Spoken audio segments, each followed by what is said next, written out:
Hello friends, आप देख रहे हैं आपका चैनल शेयर बाजार विद आयुष। और दोस्तों, इस वीडियो में बात करेंगे आइनॉक्स इंडिया के बारे में, क्योंकि आज आपको पता है कि लिस्टिंग हुई है और लिस्टिंग डेफिनेटली काफ़ी एक्सपेक्टेशंस के बिलो हुई।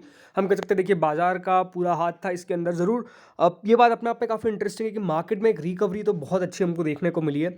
तो क्या आइनॉक्स इंडिया जो आज वैल्यूएशंस पे लिस्ट होता है, क्या ये वैल्यूएशंस अट्रैक्टिव है for the longer term? Because no doubt देखिए, जो एक्सपेक्टेशंस थी वो काफ़ी हाई थी, लेकिन जो एक्सपेक्टेशंस थी उसके काफ़ी बिलो लिस्टिंग हुई। तो इसीलिए दोस्तों हम समझेंगे कि यहाँ से आगे का फ्यूचर व्यू क्या हो सकता है। तो वीडियो को देखिएगा पूरा ज़रूर। उससे पहले फ्रेंड्स, अभी तक अगर आपने चैनल को सब्सक्राइब नहीं किया है तो चैनल को सबसे पहले ज़रूर सब्सक्राइब भी आप लोग कर लीजिएगा। तो दोस्तों, आज 44% की प्रीमियम के साथ आइनॉक्स इंडिया की लिस्टिंग आपको देखने को मिली। और लिस्टिंग कह सकते हैं, देखिए बुरी नहीं थी। 44% को भी ऐसा देखा जाए तो बहुत बढ़िया था। लेकिन हाँ, ज़रूर जैसे मैंने आपको शुरुआत में कहा, जो एक्सपेक्टेशंस थी वो ये थी कि कम से कम 70% से 80% के आसपास तक ये इशू लिस्ट हो सकता है, लेकिन उससे काफ़ी नीचे लिस्ट हुआ। अब देखिए, बाजार में इसी तरीके की आपको एक्टिविटी देखने को मिलती है जो थोड़ी सी अनएक्सपेक्टेड होती है। इसी को देखिए स्टॉक मार्केट भी कहते हैं, क्योंकि बाजार ऐसा भी नहीं था कि बहुत ज़्यादा गिर गया था, या फिर ऐसा भी नहीं था कि बाजार में बहुत प्रेशर था।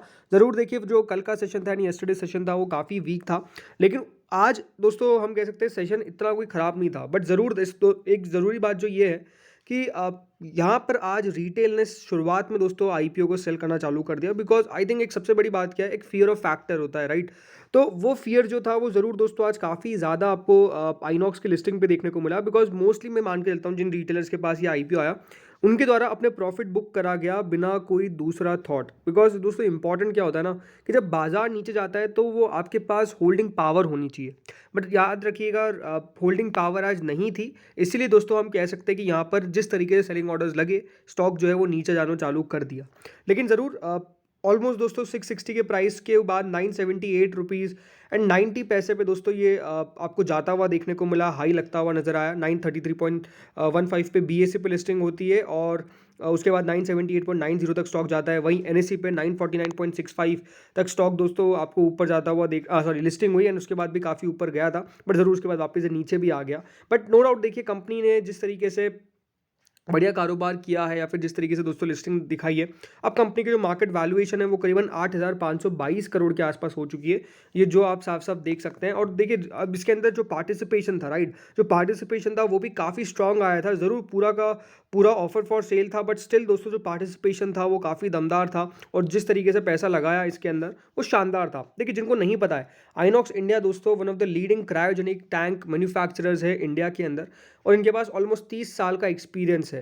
30 साल का एक्सपीरियंस है offering solutions across the design, engineering, manufacturing and installation of equipment and systems of cryogenic conditions. इस तरीके का दोस्तों कंपनी के पास आपको साफ साफ एक्सपीरियंस देखने को मिल जाता है। तो जो नो डाउट देखिए काफ़ी शानदार है। जैसे मैं आपको पहले भी कहा था कल वाले वीडियो में, कि जो बिजनेस करते हैं क्रायोजेनिक टैंक का, वो ऐसा है कि यहाँ पर very high level entry barriers है। मतलब कोई आसानी से इस पूरे इंडस्ट्री के अंदर, इस पूरे बिजनेस के अंदर एंट्री नहीं ले सकता है। तो ये दोस्तों कोई दूसरी कंपनीज के लिए जहाँ एक डिसएडवांटेज है, वहीं आइनॉक्स के लिए एक बहुत बड़ा एडवांटेज है कि इनको ज़्यादा कंपटीशन झेलना नहीं पड़ता है इस पूरी इंडस्ट्री के अंदर, राइट? देखिए, पॉजिटिव बात है जो आपको समझ में आनी चाहिए।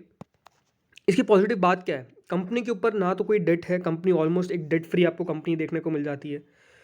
जो इनका रिटर्न ऑन इक्विटी का ट्रैक रिकॉर्ड है पिछले 3 साल का, कंपनी ने ऑलमोस्ट 29.3% आरओई डिलीवर करा है। देखिए, ये कोई छोटी मोटी बात नहीं होती है इतना रिटर्न ऑन इक्विटी डिलीवर करना। कंपनी का काफ़ी अच्छा डिविडेंड पे आउट है, ऑलमोस्ट 28.2% का। और दूसरी बात, कंपनी के जो वर्किंग कैपिटल रिक्वायरमेंट्स है वो सिर्फ अभी 29.1 डेज पर आ चुकी है। देखिए, जिस भी कंपनी का जितना कम वर्किंग कैपिटल रिक्वायरमेंट्स होगा, या फिर वर्किंग कैपिटल में जितना कम दिन वो लगा रहे हैं अपना पूरा देखिए एक रोटेशन करने में, उतनी देखिए कंपनी बढ़िया है। बस इसका मतलब ये होता है कि कितना जल्दी दोस्तों वो कैश जनरेट कर लेती है अपने प्रोडक्ट से। तो सिर्फ दोस्तों 30 दिनों के अंदर वो कैश जनरेट कर लेती है, और फिर से दोस्तों इनका जो जीरो से स्टार्ट हो जाता है बिजनेस, और सिर्फ वो 30 दिन लगाता है पूरा कंप्लीट होने में। तो आप मान सकते हैं कि वर्किंग कैपिटल डेज की जो रिक्वायरमेंट है वो काफ़ी लो है कंपनी की। ये एक सबसे बढ़िया पॉजिटिव है। बाकी जैसे मैंने कहा, देखिए लगातार जो कंपनी है वो ग्रोथ दिखा रही है, इसीलिए वो नंबर्स पर भी रिफ्लेक्ट होता है। कंपनी के ओवरऑल हम नंबर्स को देख लेते हैं तो आप नंबर्स को खुद नोटिस करेंगे। 2019 में 650 करोड़ था, 2020 में 650 करोड़ के आसपास हुआ, 2021 में दोस्तों 594 करोड़ हुआ। अब याद रखिएगा ये पीरियड था कोविड का, ठीक है। इसके बाद जैसे दोस्तों कोविड हटा, कंपनी का रेवेन्यू आप देखिए 783 करोड़, देन 966 करोड़। इसका मतलब क्या है कि ग्रोथ आपको स्पेसिफिकली काफ़ी तेज़ी से कंपनी की देखने को मिली, जो सबसे पॉजिटिव बात है। और कंपनी के मार्जिन्स ऑलमोस्ट 20-21% के हैं। ज़रूर देखिए मार्जिन्स कंपनी को लो करने पड़े थे थोड़े से, उसके पीछे का रीज़न था कोविड का टाइम था, तो उसके बाद दोस्तों बिजनेस को फिर से ट्रैक पे लेके आना था। एंड नॉर्मली देखिए कंपनीज़ को ये करना पड़ता है, वरना अगर आप देखेंगे कोविड से पहले कंपनी अपने मार्जिन्स को 23% तक लेकर आ गई थी, पर उसके बाद थोड़े से मार्जिन डिक्लाइन करे, लेकिन स्टिल जो कंपनी का मुनाफा है वो ऑलमोस्ट 153 करोड़ तक पहुंच गया, जो भी अपने आप में काफ़ी शानदार था। क्योंकि एक समय पे दोस्तों कंपनी का मुनाफा जरूर 193 करोड़ रुपीस का हो रहा था, ये 2019 की बात है, लेकिन उस समय दोस्तों बिजनेस काफ़ी तेज़ी से ग्रो कर रहा था।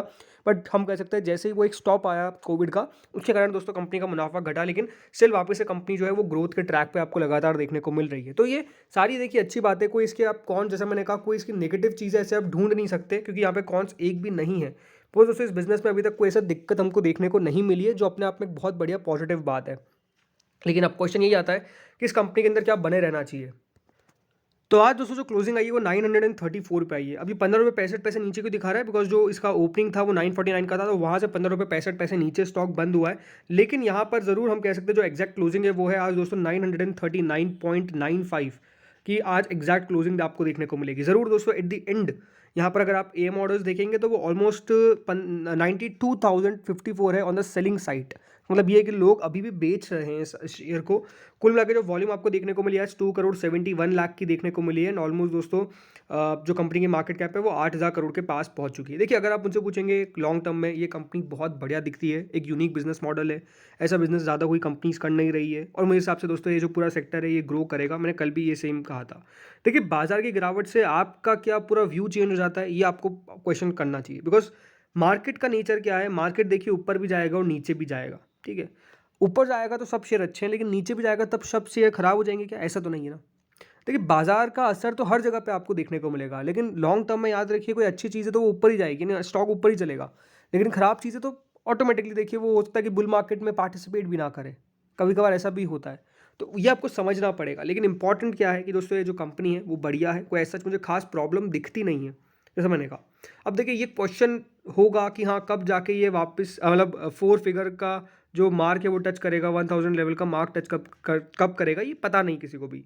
लेकिन मेरे हिसाब से इसके अंदर आप बने रहिए, ये जो है आई थिंक लॉन्ग टर्म के अंदर स्पेसिफिकली बढ़िया बन सकता है। समय देना पड़ेगा। मैं कभी भी ये नहीं कहता कि आज लो कल आपके पैसे डबल, आज लो कल आपके पैसे ट्रिपल, ऐसा नहीं होता। वैसे भी शेयर बाजार में ऐसा होता ही नहीं है। समय देना पड़ेगा आपको, समय देना पड़ेगा। नहीं आज से कम 2-3 साल रखेंगे तो मेरे हिसाब से स्टॉक जो है वो एक पोटेंशियली अच्छे रिटर्न्स बना सकता है। इस तरह की मैं मतलब पॉसिबिलिटी मान के चलता हूँ। अगेन कोई रिकमेंडेशन नहीं है, और कोई भी रिकमेंडेशन नहीं, तो आप अपने फाइनेंशियल एडवाइजर से कंसल्ट करें, काफ़ी इंपॉर्टेंट है। क्योंकि याद रखिएगा एज अ सेबी डिस्क्लोजर कि हम कोई सेबी रिलेटेड सेबी से जुड़े हुए देखिए एडवाइजर नहीं है, तो बिल्कुल आप अपने फाइनेंशियल एडवाइजर से कंसल्टेशन करिए। लेकिन इंपॉर्टेंट क्या है कि कंपनी ठीक है, प्रॉब्लम नहीं है। एंड हम देखिए कंपनी को किस बेसिस पे जज कर सकते हैं, कंपनी के क्वार्टरली रिजल्ट्स पे। कंपनी के जब Q3 के नंबर्स दोस्तों इस बार रिलीज होंगे तो वो देखिए कि हाँ वहाँ पर कंपनी की ग्रोथ कैसी देखने को मिल रही है। अगर वहाँ पे सब कुछ सही है देन इट्स ऑल गुड, वहाँ पे गलत है तो फिर प्रॉब्लम है। इस बात को आपको ध्यान में रखना है। फ्रेश खरीदारी जिन्होंने भी करी है मैं तो कहूँगा बैठे रहिए, कोई दिक्कत वाली बात नहीं। बिकॉज आज का दिन का लो 855 का था, 855 से 934 रुपीज़ तक शेयर गया है। ये बात भी देखिए नोटिस करने वाली है। ज़रूर देखिए लोग क्यों इतना गया ये समझ नहीं आया, लेकिन इसके पीछे का मैंने आपको रीज़न बता दिया, क्योंकि लोगों ने याद रखिएगा यहाँ पे तेज़ी से बेचा है। अब जिसने 855 पे भी खरीदा, मान लीजिए 860 पे खरीदा, 870 पे खरीदा, वो तो आज ठीक ठाक मुनाफे में बैठा ही हुआ है। क्यों? बिकॉज वहाँ पर जो वीक हैंड थे वो जितने जल्दी दोस्तों एग्जिट हो जाएंगे, उसके बाद स्टॉक वापस आपको चलता हुआ नजर आएगा, होपफुली ऐसा लगता है। तो फ्रेंड्स इस वीडियो में इतना ही था। होपफुली आपको वीडियो बढ़िया लगा होगा। Thank you friends for watching this video.